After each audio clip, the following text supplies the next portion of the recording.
May balitang sasabog sa inyong mga utak na talagang mapapabilib kayo.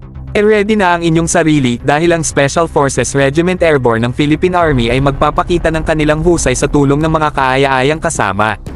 Ang US Naval Small Craft Instruction and Technical Training School ang HABA, ay tutulong sa ating Special Forces Regiment Airborne sa pagtatayo ng Riverine Training Center. Ayos mga bro, magtutulong-tulong sila para magkaroon ng bagong level ng kahusayan. Ngayon, pag-usapan natin ang kahangahangang collaboration na ito. Ang US Naval Small Craft Instruction and Technical Training School na may malawak na kaalaman at karanasan ay magdala ng kanilang expertise sa usapan.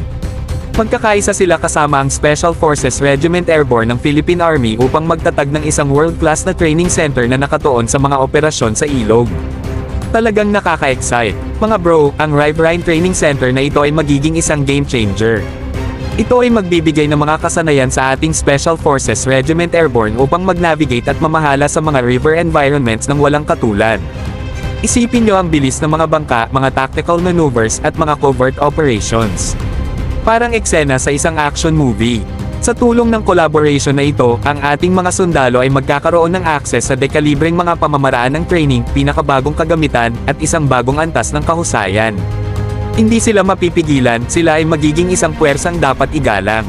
Tandaan, manatili sa ating channel para sa iba pang mga updates sa nakaka-excite na collaboration na ito. Siguraduhin na i-smash ang like button, i-hit ang subscribe, at i-share ang video na ito sa inyong mga kasamang military enthusiasts. Ipagdiwang natin ang kapangyarihan ng pagkakaisa at ang di matitinag na determinasyon ng ating mga kasundaluhan. Salamat sa inyong pagtutok mga bro. Kita-kits sa susunod na video.